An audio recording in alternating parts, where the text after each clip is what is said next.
Hello, everybody. Good afternoon. I hope you're all well. Welcome to this seminar organized by the ESRC Vulnerability and Policing Futures Research Center. I am Associate Professor Isabelle Barcoviac-Theron. I am the Director of the Tasmanian Institute of Law Enforcement Studies, joining you all the way from the Antipodes in Tasmania, in Australia. I am really excited to be chairing this seminar.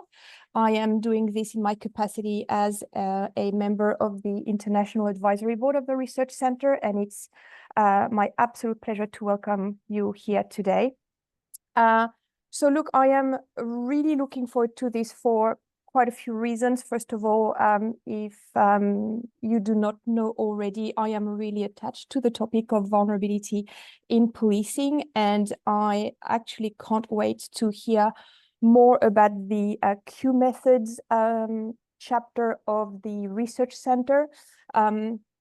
If you have not perused the website of the research center, I invite you to do so with a lot of enthusiasm. The Q methods page has been updated recently, and it has a lot of information on the project, the methods that were used, etc. And you will hear all about it today.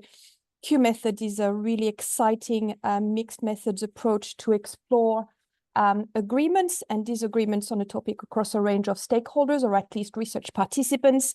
And for all of us who are really into mixed methods and research methods altogether, it has a really nifty use of Likert scales attached to it as well, which produces some really convincing results across the board. So I'm really looking forward to hearing from the team, but in particular from Professor Kate Brown, who has recently become the co-director of the Research Center. Congratulations, Professor Kate. But also from Ozna Yardimchi, who will present some of those results as well. The full research team, however, also includes Professor Adam Crawford, and Chris Devani and Tobias Kammersgaard, as you can see on the screen. Look, without further ado, and before we start, I would like to invite Professor Adam Crawford to say a few words about the Research Center, and then I suggest we just delve into it. Adam? Isabel, thank you very much. I'm not going to say very much. You covered it very nicely there. So thank you, Isabel, and welcome to everybody. Just to say that the ESRC Vulnerability and Policing Futures Research Center obviously focused a lot of its work around vulnerability and policing. And one of the challenges of running a large program with a significant number of both thematic and place-based projects is about the integration of the insights from those projects. And so we deliberately set out to do this particular piece of work with that in mind, to think about essentially what the operationalization of the concept of vulnerability means, how it plays out, and how it's interpreted and understood. And so it was really with that in mind that we set out on this on this particular study. And as Isabel has said, we were particularly interested in pushing forward new methods, new to us. So I should say this is our collective toe dipping in the water of Q methodology. But it was something that we were very keen to kind of learn through doing. So I'm not going to say any more. I'm going to hand over to my other co-director, Kate Brown, and Osnor, who are going to present the findings, and then we'll have some comments and discussions and questions afterwards. Kate. Thanks, Adam. So yeah, really pleased to be bringing you the findings from this study and this team study. I'm going to start off sketching a bit of background and rationale, and then I'll hand over to Ozna. We've had some technical issues admitting Ozna. So Ozna may share my screen, as in come and stand in my screen, or she may join virtually, but we'll hope to hear from Ozna about the findings very shortly in one way or another.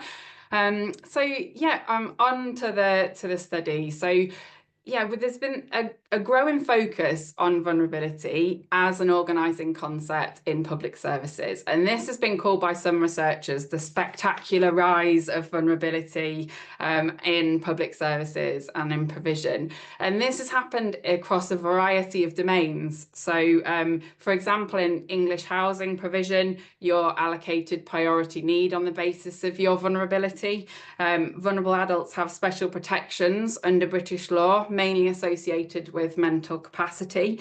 And then in migration, refugee and asylum policy, we've seen the rise of vulnerability again nationally, but internationally, the EU level, beyond that.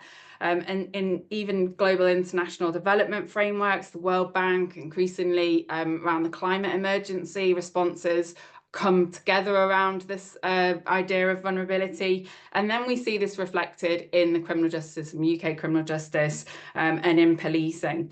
And so in policing, we see it at both the strategic and operational level. So in initiatives like the National Vulnerability Action Plan or the Violence Against Women and Girls agenda, and then also in relation to specific crimes. So, for example, crimes such as criminal exploitation, domestic abuse, and then there's kind of multifarious and expansive use in the UK context, but this has been traced more broadly also in the international context by Issa and her colleague Nicole Asquith, and in relation to policing, and there have been others who've explored this as well. So this reflects in part the way that after a period of sustained austerity, the police have been increasingly called upon to respond to complex social problems and interact with vulnerable people, often in collaboration with other services. And although the concept of vulnerability is widely used in policing and in this kind of wider social policy, a lot of academic research has pointed to the fact that it's a very ambiguous and hard to define concept. And therefore, when you put it to use in service provision, it can do quite a lot of different things. But these implications, the practical implications, are not well understood. There's been a lot of academic debate about whether the rise of vulnerability has been good or not so good, but it's the practical implications in the context of policing that we were really interested in, and that's what this study really focuses in on.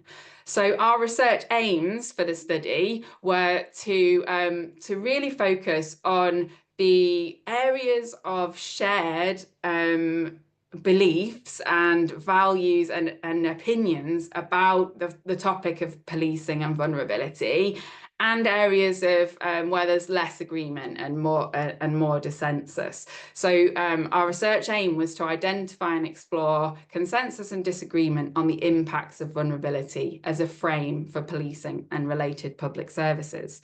And we really wanted to focus on the impacts of how vulnerability is used in the work of policing and partner services. And we used an approach called Q methodology. And Q methodology is, it was originally developed from discipline of psychology, but is used widely in many disciplines now, health sciences and other social sciences. And it's especially valuable for exploring subjectivity, views, opinions, beliefs, and values. And it's good for doing that when topics are particularly contested or difficult to get a handle on.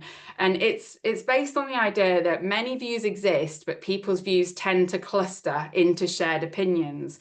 And so it can help open up and draw out the different and shared ways that people think about contested ideas. It's good for revealing diversity within debates that might at first seem like they're homogenous or polarized, and it gets underneath that a little bit and kind of gets a more detailed, diverse account of what the perspectives on a topic may be. And it's a method that combines quantitative and qualitative analysis to provide a snapshot of shared viewpoints and disagreements. So we were particularly drawn to it because it was a mixed method, and because we're keen to advanced mixed methods approaches to the study of vulnerability and policing. And it also is quite a structured approach, so that appealed to us too, because we can then use the work that we've done to potentially support others who might be interested in this topic, and they would be able to replicate the study or to reproduce or to borrow from the study, given that it is that more structured approach. And so broadly, how the method works is that researchers create a set of statements which represent all the possible ideas and opinions about the topic. So in this case, policing and vulnerability, and that's called the universe of verbalization. So Q Methods has some kind of terminology attached to the various different research methods. That's followed by an interview where participants who know about the topic do a sorting activity where they sort the statements according to whether they agree strongly or disagree strongly, and then they're asked to discuss that. So after they've done the sort, there's a qualitative semi-structured interview to explore the placement of the cards more. And then that's all put together and synthesized to then come up with the viewpoints on a topic. So on the next slide, there's a picture of what was the grid that people sorted the opinions or the opinion statements onto in our study. And so that gives you a good practical feel for what the method involves. And this is called the concourse, where in Q Methods, the participants place the statements. And the next slide shows you what's called a Q sort in action. So somebody placing the statements according to whether they most disagree or most agree, or whether they're more in the middle. So in this case, the police should stop acting like social workers. The person will be deciding how much they disagree or agree. And then the next one of the next ones they may turn to is it's a good thing that police are more involved and focusing on vulnerability.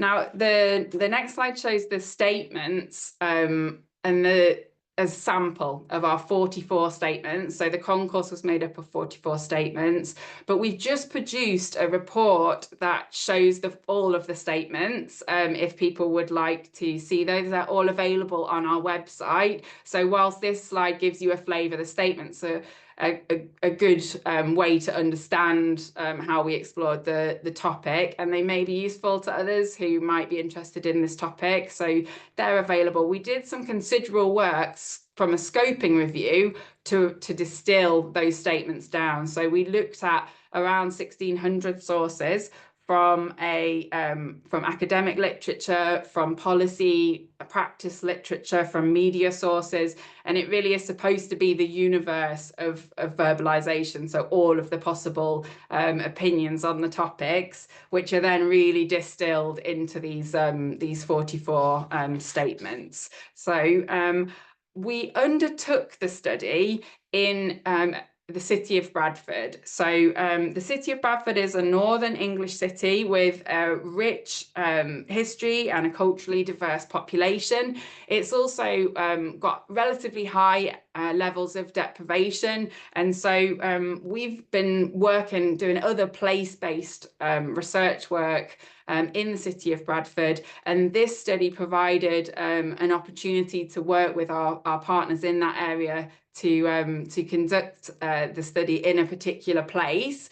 But of course, this could be replicated and used more widely. And our sample size was around 61. So it included our sample was people who know about the topic. So in our case, people with experience of delivering or receiving vulnerability and policing interventions. And there were 25 service users, 18 police, and 18 other service providers. So our service users were recruited through our NGO partners, and this included services like drug and alcohol services, homelessness support, youth services, community groups, quite a good diverse array of partners. And therefore that meant that our study was able to include people who would be deemed vulnerable and people who'd access provision that is delivered on the basis of vulnerability, but they were included in our sample. and then 18 police officers and PCSOs, and then our 18 other service providers were professionals working in sectors like education, housing, drugs, and community centres. So this sample was on the larger side for a Q study, and it was a sample that was heterogeneous with wide-ranging opinions on the use of vulnerability in policing and partner services, and included those who would be deemed vulnerable. So our sample demographics were give you a sense of the mix of the participants in the study there, and we had a good mix of participants. So the average age there is shown at around 38 years, but we had a really good spread of age in the sample. We had 5 service users who were under 18, and the youngest was 16. And we had around 60% women, 30% racially minoritized people, and we had a good mix of people working full-time, people who weren't in employment or education, some students, and then around 15–16% were defining as having disabilities. And then our service users had many of our service users had police interaction, and then around 36% as a suspect, others in other capacities, and that had been recent for some of those participants. Okay, the analysis process in Q methods is once the interviews are undertaken and the participants have participated, there is then a process of analysis that's based on special Q method software. And the first stage in that is to decide how many clusters of viewpoints are in the study.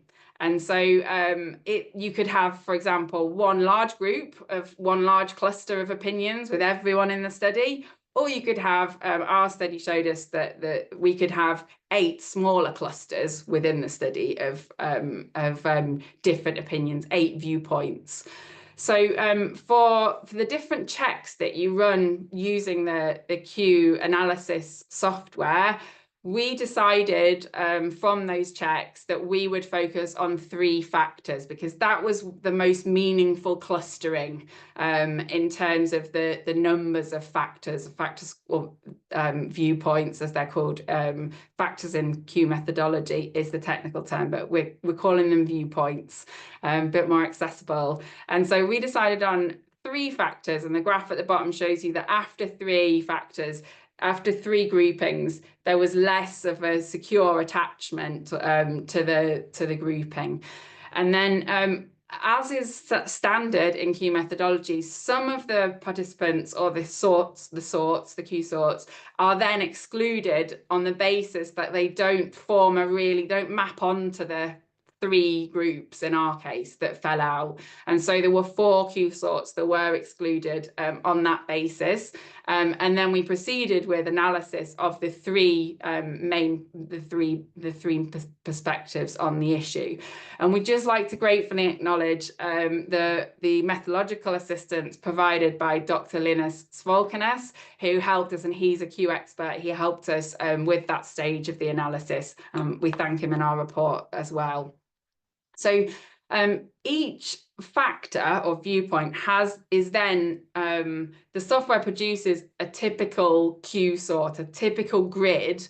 And the reason why this is important is that you're going to see them shortly. So you're going to see the typical grids for the viewpoints, and that represents the average way that people agreed or disagreed with the statements. So the average way in which people in that group agreed or disagreed. And these typical Q sorts are combined with the qualitative analysis, where you then get to really dive into the viewpoints and see what is the essence of them, what really underpins why or how people are understanding the topic based on their statements. And you really combine the elements at that point to understand the essence of each viewpoint. And we also identify consensus statements, and these are valuable because they show how all participants either agreed or disagreed, where they agreed or disagreed similarly. So that gives you more of a sense of the whole group and not just the particular viewpoints. And I think I am now going to hand over to Osna who's great. going to take you through the findings. Yeah, thanks, Kate. So here's the fun part. So these are the snapshots of the 3 viewpoints that bring together different groups in this study. So the first one was described by a considerable embracement of a vulnerability turn in policing, whereas the latter two were more cautious and uncomfortable with that turn for different sets of reasons that I'll explain now. Next slide, please. So this is the typical Q sort that Kate mentioned. This is the typical Q sort for viewpoint 1 that illustrates the shared views in this group. And the statements circled with red dots at 2 extreme ends are examples of what is called the distinguishing statements in Q methodology. These refer to those statements that are ranked significantly more positive or negative compared to the other viewpoints. That's why we focus our analysis. We give statistical significance to those distinguishing statements in our analysis. So next slide, please. So viewpoint 1 strongly endorsed a vulnerability focus for police and public services to help them collaborate in responding to situations of harm. And it valued the police performing a dual role of supporting vulnerable people while fulfilling their traditional crime fighting duties, and highlighting their importance as first responders with necessary powers available to them. This viewpoint also underscored the complexities of individual responsibility and emphasized the importance of considering the vulnerabilities of suspects as well as victims of crime. So, as shown by a very strong agreement with this statement that says it's a good thing that policing is now more focused on vulnerability, a vulnerability-centered focus was viewed as a pathway to better outcomes, allowing police and partner services to prioritize support for vulnerable people and share information more carefully, while also improving cooperation by addressing trust issues with public services, as you can see from these quotations beneath. Next slide, please. So the viewpoint was characterized by support for the vulnerability focus and also an awareness of the situational nature of vulnerabilities rather than being an individual pathology. And these are illustrated in these quotations, like the second one that says, you're vulnerable because you might be in a situation where you can have a problem. And likewise, the third one that goes, somebody may be vulnerable but may not need additional support. So it's like mental capacity. So people not only were supporting and advocating a vulnerability focus, but they were also showing great awareness of the complex and often fluid nature of vulnerabilities. Next slide, please.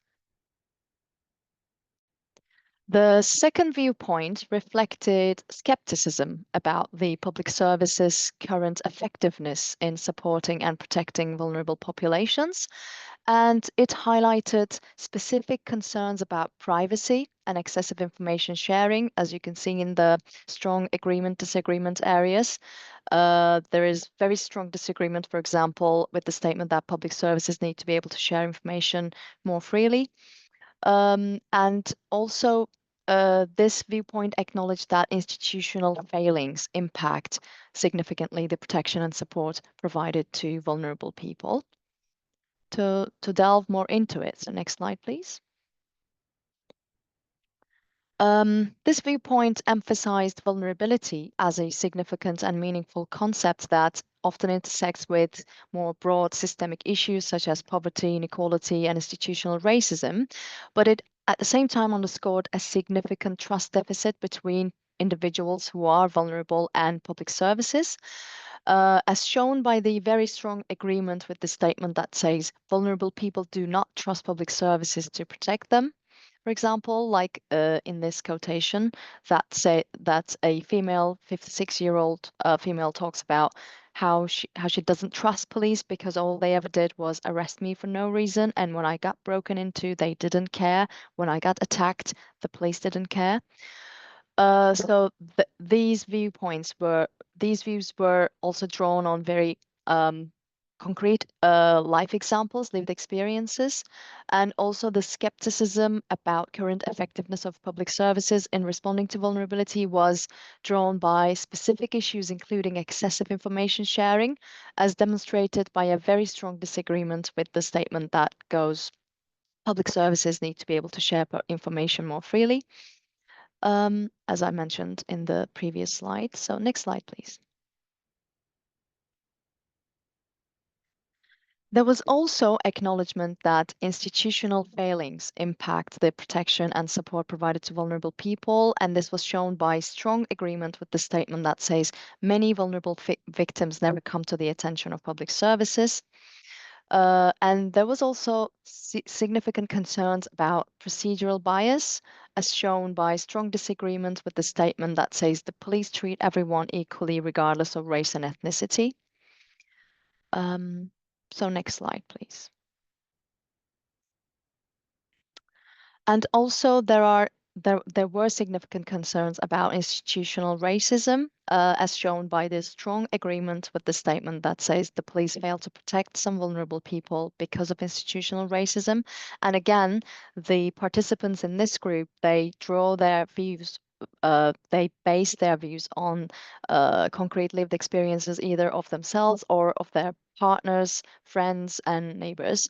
Like in this first quotation that goes, a lot of racism and like racist points of views from the police. I've had it where my friend who is African American has been searched and I've been with them and we were both doing the exact same thing. And the second quotation is very similar. So these were the significant concerns that underscored the skepticism in this viewpoint. Next slide, please. Last but not least, the third viewpoint stood out from the other two groups because of their ambivalent position regarding the capacity of police and partner public services to respond to vulnerabilities effectively, and also an emphasis on the vulnerabilities, different sources of vulnerabilities of the police force themselves. Next slide, please. So the viewpoint emphasized, as I mentioned, the vulnerability of the police. That was significantly different than the other two viewpoints. And the emphasis was made by this viewpoint was that the police need to maintain a crime fighting focus, and the role and involvement of the police in relation to vulnerabilities should rather be centered on catching criminals in order to prevent vulnerabilities from occurring, and signposting the vulnerable people who are identified to other agencies that are better trained, better equipped to provide the support that is required in the long run. And the reasoning around the failings of vulnerable groups was mainly explained due to insufficient resources rather than systemic failures like racism.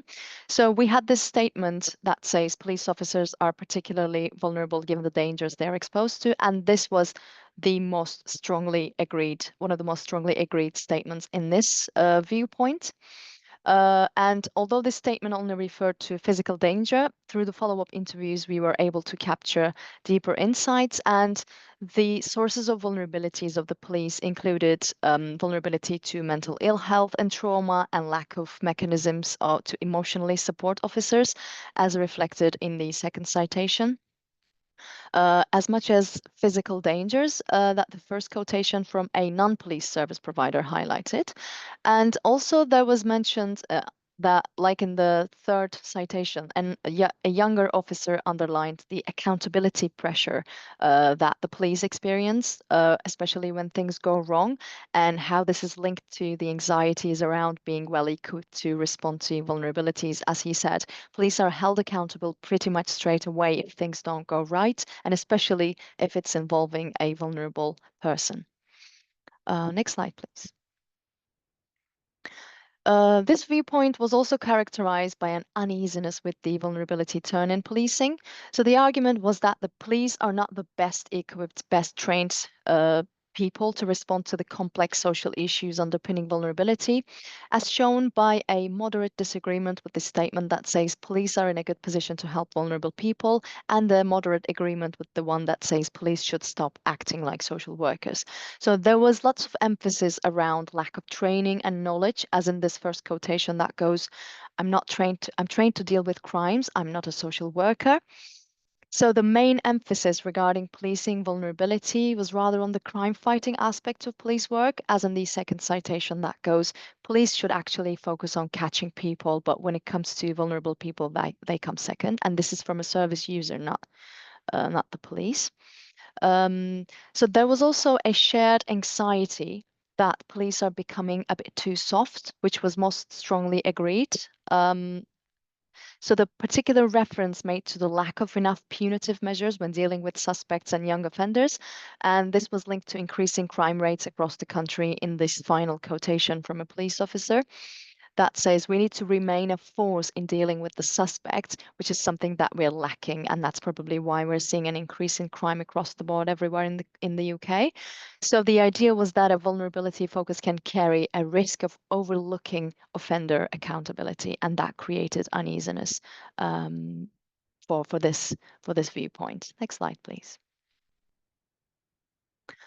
There was also opposition to systemic abuse of power, racism, and procedural bias in policing, and this was seen as the result of rather the negative portrayal of the police in social media, as this first quotation exemplifies, which says racism is a big thing at the moment and people don't go to the media with shouting about positive things.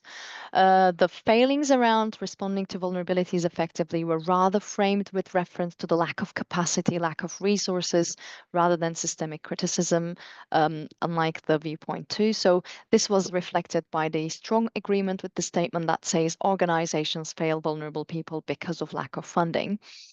And the qualitative data also highlighted that police are thought to be dealing with too much with very limited resources. And this also explains the reluctance to embrace a vulnerability focus in policing, as these two quotations from different police officers says that they don't have the time, they don't have the capacity to deal with all the complex issues around vulnerabilities. Next slide, please. So in terms of viewpoint demographics, we in the viewpoint 1, that was the optimistic one, the service providers made almost the half of the group, and the remaining half was service users and the police.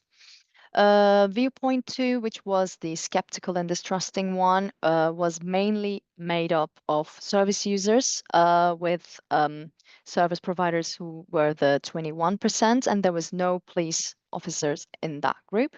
And viewpoint 3, which was the ambivalent of police and public services capacity, was made up of mainly police officers who made up of the 71% of the group. And there were also 3 service users and 1 service provider. So except for the viewpoint 2, the fact that there was no police officers, these viewpoints were shared across the different groups who are represented in this study. Next slide, please. And as Kate mentioned, we also were able to reveal areas of consensus across these different groups, and the consensus statements in Q methodology, they reflect agreement across various factors and highlight the common ground. So in our study, there was a shared strong disagreement with the statement that says calling someone vulnerable is offensive. And also there was a shared moderate disagreement with the statement that says the police spend too much time investigating hate crimes. And last but not least, there was a moderate to strong agreement with the statement that says vulnerable people often don't see themselves as vulnerable. So Kate will now delve into what these are all meaning for us and the implications. Thank you. So there's quite a lot in there in terms of the findings. Thanks, Osna. And just to bring that together and round off, each viewpoint provides important insights on how to improve vulnerability intervention. So they all have something to teach us about ways forward in this area. And taken together, they highlight some opportunities and some challenges in service provision for vulnerable people. In terms of the opportunities, as a framing, despite the fact that it's got this ambiguous meaning, vulnerability does provide a boundary-spanning focal point that enabled people to connect around in order to provide services.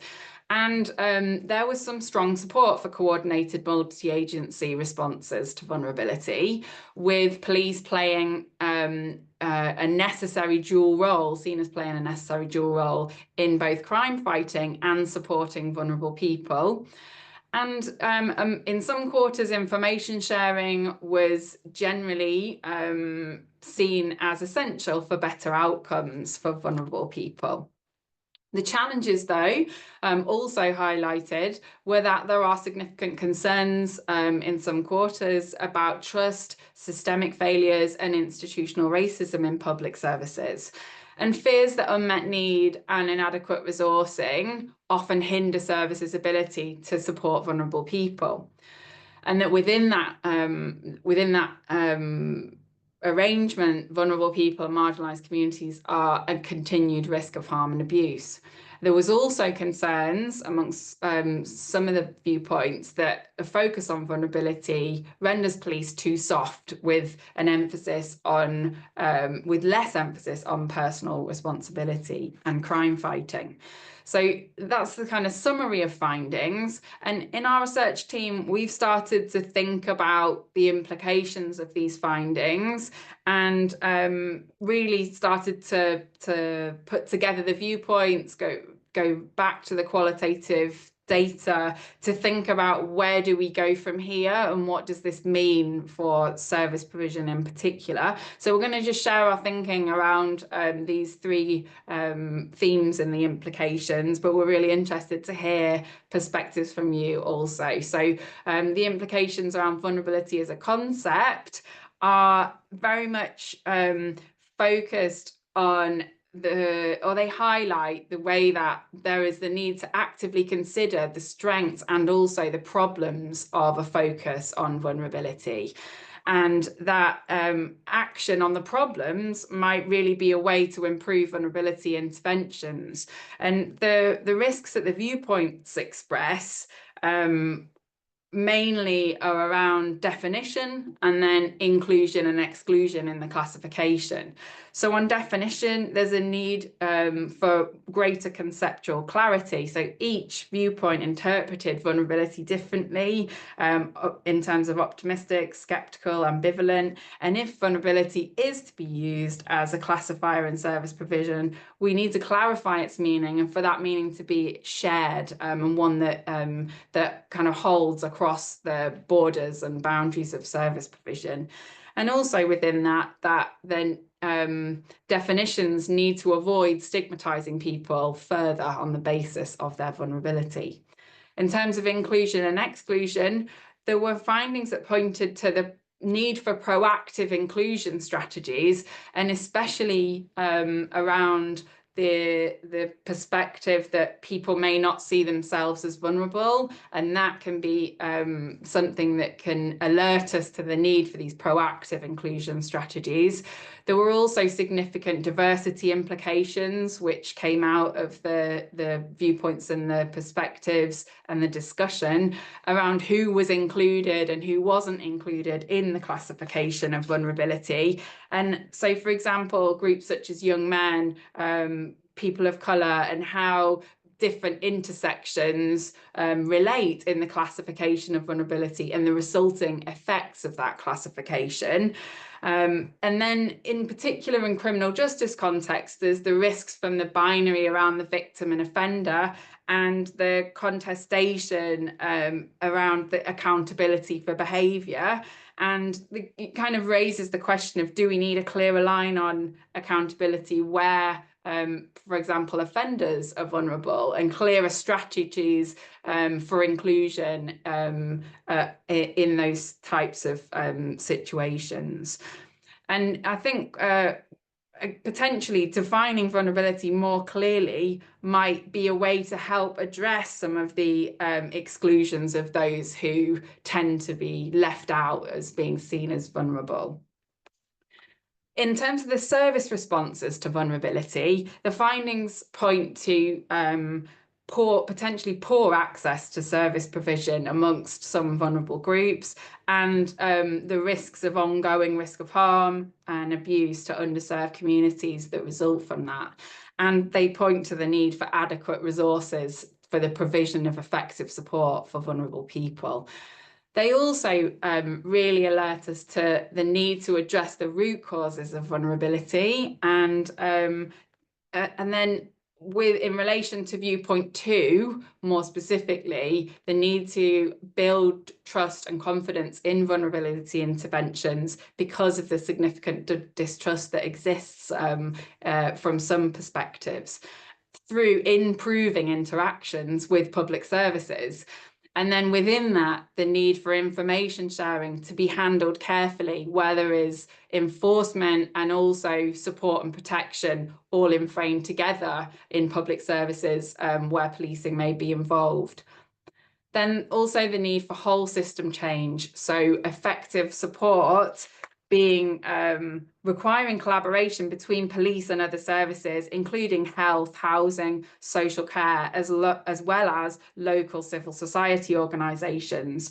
But within that, clarity on the roles and responsibilities in relation to service provision borders around vulnerability interventions and responsibilities to vulnerable people. Then also attending to the gaps that foster unmet need and to ensure joined up service provision. And within all this, there is the implications on the role of the police in relation to, and the role of policing in relation to vulnerable people.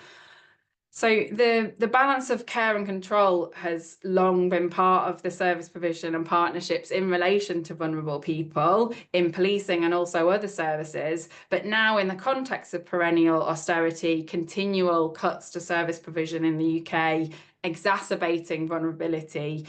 In this context, the police mission on vulnerability is especially important to consider carefully. So there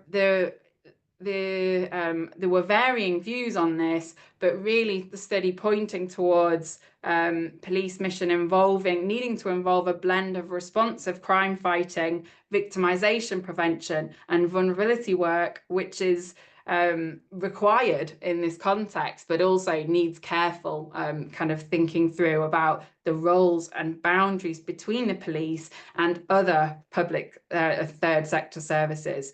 And this is in part due to the police's position as first responders, the powers available to them, and also the law enforcement duties that they're charged with. Alongside this, there needs to be, the findings point to the requirement for a strengthening of the role of local organisations who have deep connections and deep knowledge of vulnerable communities in many instances, and are really and are well placed to address some of the service responses issues that were highlighted. In terms of the policing side of the findings, the study indicates that as well as support for vulnerable people, there is a need to mitigate the harms of policing and other public services that are in frame for vulnerable people in the provision of interventions. So ensuring that abuse and harm experienced by those vulnerable to policing is recognised and that individuals are duly protected and supported, and really continuing with greater recognition of the potential harms as well as protections. And we wonder if maybe vulnerability definition could be one way. Definitions are never going to be able to solve the shortcomings in provision for the most vulnerable, but perhaps accounting or approaching vulnerability in ways that are social in terms of not just the individual level, but community level and structural level. That might help advance the types of harm reduction that we need in the context of perennial austerity. And then finally, the study really puts into frame occupational vulnerabilities and the need to recognise that police themselves face vulnerabilities and exposure to harm, and to encourage greater organisational support and recognition for that. And that's it. Okay.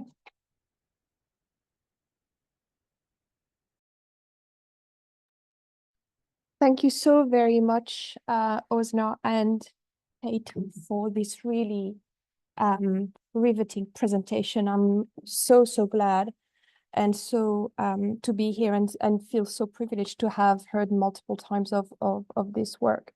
So thank you so very much for sharing this really important knowledge to the group. So I would like to reiterate that if anyone has any question, can you please put them in the Q&A, which is just at the bottom of your screen, so that we can address your questions as we have a chat. I have been asked to provide a few reflections on, but just in a few minutes, so I'm not going to take the floor too much. Provide a few reflections on the presentation and the findings of the research.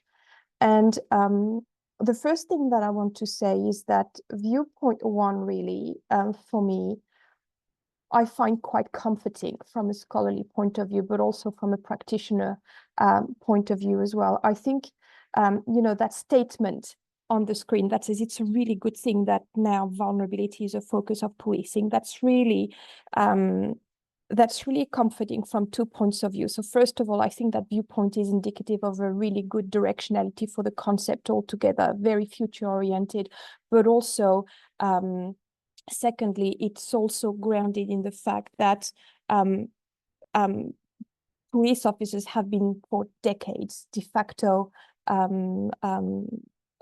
guardians of vulnerable people and looking after vulnerable people in various ways, but it had never been fleshed out and vocalized and documented in the way that we are documenting it today. So I think this is comforting. I think it aligns very well with a number of discussions that we are currently having, both within police organizations, but in the scholarly field around the notion of mission creep, the beautiful work that the Research Center is currently doing on minimum standard for policing, but also in relation to how we operationalize the concept of vulnerability in amongst very crippling measures of austerity, which I am really sorry to say are coming our way in Australia well, actually as of next year. So really comforting from that point of view. What I find, however, quite sobering as well, and particularly from my perspective as a police educator, is that we have still so much to do to improve policing policies around vulnerability and the operationalization of vulnerability, particularly how we document that operationalization and how we can track it across at least the policy cycle. I want to address that question of, do we need a whole system change in relation to the role and place of vulnerability in policing? I'm not sure whether we need a whole system change. The mission of the police will always remain the same. But I think what we could possibly push a little bit more, especially in our collaboration as scholars with police organizations, is this idea that police are public health interventionists, which is a concept that Professor Jen Wood from Temple University has developed in the last few years. And this idea of just tweaking a bit that understanding and the expectations of police as just being law enforcement or just being carers, but also not being social workers, because we've never wanted them to be that in the first place, or street psychologists. If we could push this idea of police as public health interventionists, what we would need is just an infusion in training in professional development of police and public service sector agencies, along the lines of organizational competence and cultural capacity. And I think that would address quite a few legacy issues around this idea of law enforcers versus social workers, a number of things around referrals and collaborations to other agencies would also impact on some the very disheartening issues that Osna was talking about in relation to institutional racism as well, which we know, is rife. So look, without further ado, these are just a few reflections that I would like to provide, but this is not my show, it's the show of the audience. And I can see that there are some Q&As coming into the picture. So the first one from Georgia, and I will look at the other ones as we discuss and answer this question, is: do you think that it's feasible for police to focus on responsive crime fighting, victimization prevention, and vulnerability work with their current resources? Really interesting, since we have mentioned measures of austerity and the kind of pressures that are put on police by virtue of those measures. Osna and Kate, would you like to address this as I go through the rest of the questions as well? Yeah, or if we could maybe bring in the team here to answer the questions. So we've got Dr. Chris Devaney, Adam Crawford, Osna Yardimchan. The team are welcome to kind of pitch in on these Q&As. I can start, Kate, if you want. Yeah, I mean, I can't speak on representing my own views, but I can speak on behalf of the police officers that I and Chris, we interviewed for this study. And the short answer is no. There were really concrete worries and concerns raised by these police officers about their lack of capacity to effectively respond to vulnerabilities. And even the police officers which fall into the group of Viewpoint 3, who were more, cautious and uncomfortable with the vulnerability focus, they were, it was not because of they think that vulnerability is not important or is not the police job. They were very well aware that it is the police job, and they will have to come across with these people. They will have to identify them, but they're not with the current resources and training and the time that they have, they're not the best equipped people to provide the best support, which is often a long-term multi-agency support. So that's the answer that they have provided. Yeah, I think sorry, Kate, do you want to go ahead? You go. I think just also reflecting, Osna is absolutely right. The only thing I'll add to that is what the police are very aware of, the police officers that we interviewed, was that they have to respond first. And one of the major concerns was what happens after that. So I think any kind of changes to service provision, which can be a positive thing going forward, has to involve additional resources, not necessarily to the police, but to the partner agencies. That also came forward in the interviews that we did with the service providers. So I think it's not just looking necessarily at the police, but kind of looking at kind of what that wider ecosystem looks like in terms of supporting vulnerable people. Yeah, I guess I'd add to that is we don't want to reduce people who are vulnerable to kind of resourcing issues, but we often think about cuts as savings. But I think what you see coming to the surface in this study is that if we strengthen social welfare and social protections, there may be benefits for all, including the police, but that kind of challenges the idea of them being savings anyway. If we're seeing lots of mopping up of unmet need that is more down the crisis end, we could shift further upstream, and that might actually be a saving.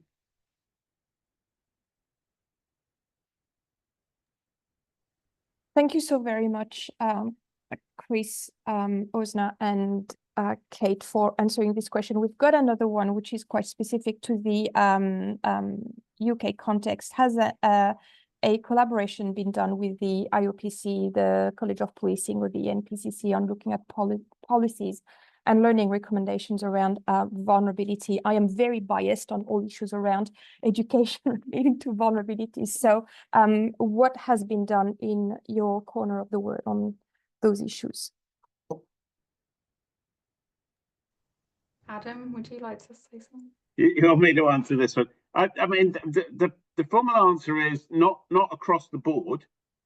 We are working particularly closely with the College of Policing in relation to some of our specific projects, which are more thematic in relation to county lines, online child sexual victimisation, and other particular areas, where there's been much closer kind of mapping of the terrain, but not trying to do so broadly. Obviously, the College of Policing has its I'm going to get the name wrong, the VKPP, the Vulnerability and Knowledge Practice Partnership, or something like that, but which is obviously doing a lot of that work, and with whom we collaborate.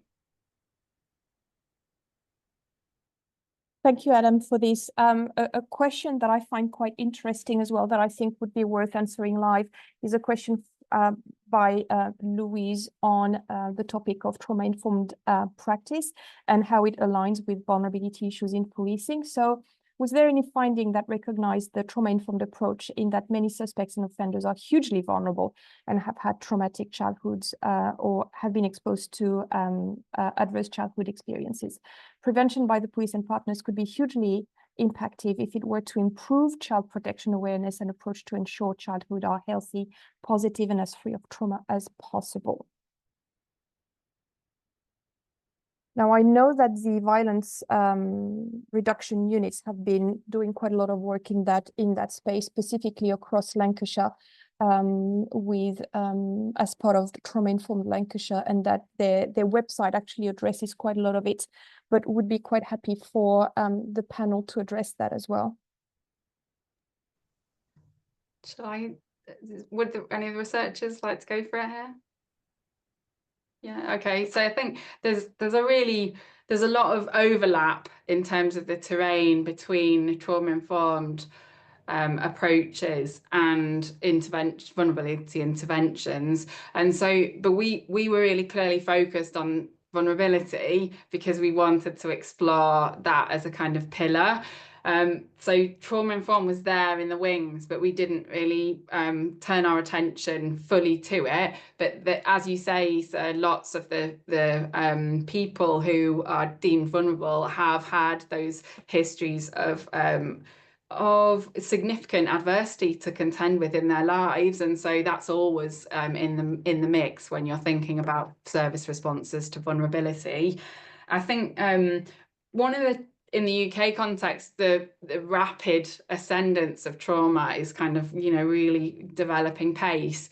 But one of the challenges on the ground is to understand what does it mean to be trauma-informed? What does it actually mean to do it and to practice it? And there's a bit, as it's developed momentum, there's a question as to what it actually is and what it means, and then I think that kind of needs putting together with some of the vulnerability findings, because they are so closely connected. But that would be something that we'd look to contribute to later. Yes, indeed, Kate. One thing at a time. Sorry, Adam.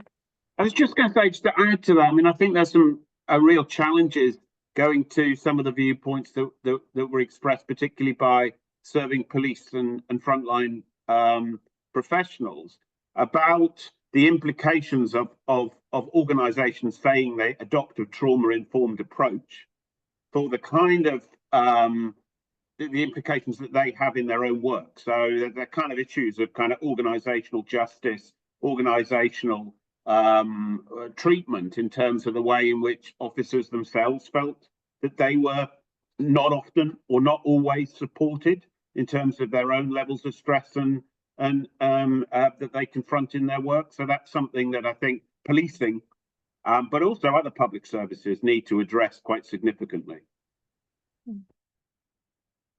Thank you, Adam. I am quite aware of the time, but also that we started at a few minutes late. So one final question, if we may, which goes back to some of the points that you raised in your findings. This is a rather long question, but the gist of it is, should there be a cutoff point for vulnerability? So this is coming from one of our attendees from the Northeast, but from the point of view of appropriate adult in custody. So as appropriate adults are assigned to vulnerable individuals, do you think there could be issues presented with assigning appropriate adults accounting their vulnerability? Or as mentioned, does there need to be a justified cutoff point for vulnerability risk in which they are attributed this support? In terms of age, a cutoff point. Yeah, I think it's an interesting one that when we've consulted with people with lived experience of vulnerability on the kind of age lines, people usually say that they, so not in the context of this study, but in our county line study, what people with lived experience have said is that actually adulthood is often a reflection of all of the adversities that they've been through in their childhood. So it's tricky, the cut-off point. But I think there is a kind of, a need to draw a line, and drawing those lines around vulnerability is what we're saying we need to do more work to do. And so we'd hope to work towards some of that, but it'd be really, it's not just age, is it? It's other intersections that are important to do with gender, race and ethnicity. And that's a context where those other dimensions of vulnerability are also really important to consider. And so, yeah, bit reluctant to give a definite answer there. Mm-hmm. Well, thank you so much, Kate, for this final answer. Thank you to all of you panelists, for Osna, Chris, Adam, and Kate, for sharing with us the findings of the study and your reflections on it. I know that I've seen this being circulated in the chat, but I would like to give the floor back to Adam for a few words about how to keep in touch with the center and the upcoming seminars as well. Yeah, and thank you for chairing, Isabel, so well. My pleasure. So just to say, do keep in contact. You visit the website, do register for our newsletter. So we send out a newsletter to members. Look and see what the opportunities are there. We do have an early career researcher development grant call currently out, so do visit that. We have two upcoming events, one which is a public lecture by Dr. Ian Marder, who's visiting us from Ireland, who will be talking about his research on police community dialogue on Wednesday the 20th of November. And then the next, in 3 weeks' time, the next of our webinar series is from the Co-Designing Community Resilience to Online Child Sexual Exploitation with Corinne Ray Chahal and members of her team. So do join us then on Thursday the 28th of November, 12 till 1 UK time. But from me, thank you all very much. Thank you, Isabel, for chairing, and colleagues for contributing, and for the questions that we've received. Thank you, everybody. Thank you so much for attending this session. Looking forward to seeing you in the upcoming events of the center, and wishing you a beautiful end to the day. Bye-bye, everyone. Thank you.